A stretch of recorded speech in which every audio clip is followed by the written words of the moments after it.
Kuya Romy, naghahakot na po siya ng ating napitas na ampalaya.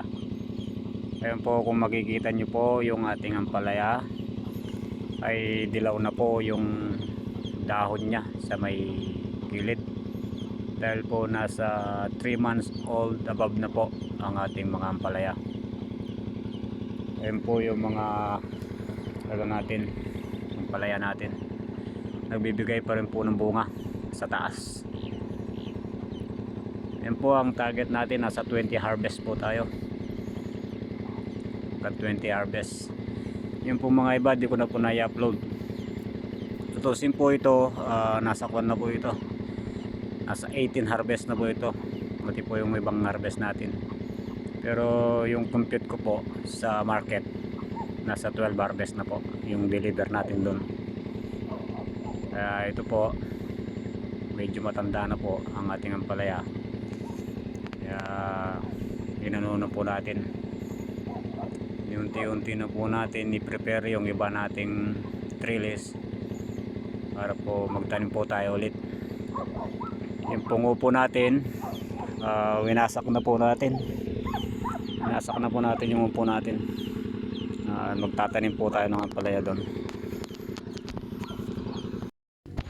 Ayan po, nasa taas pa po ang ating mga ampalaya,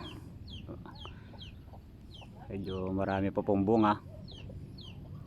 Ayan po sila.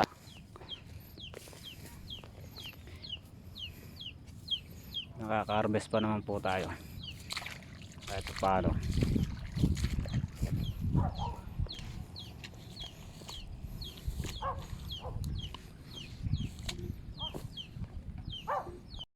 Ayan po si Mrs. Nagpipitas po sila ang palaya, at mamaya po ay magre-repack na tayo, magbabundle na tayo. Harvest na po sila.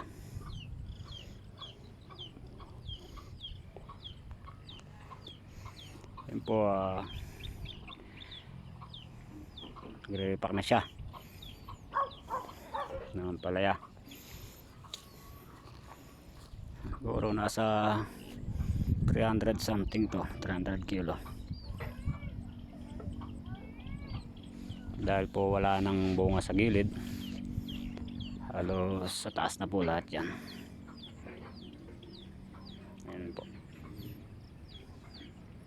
meron pa pong naghahakot nyan. Nakailang butas pa lang po tayong hinakot. Ayan na po yung iba, nakabundle na, nakaseparate naman po yung iba po. May mga bisita pa tayong mga taga Mabalacat, masyal sa ating farm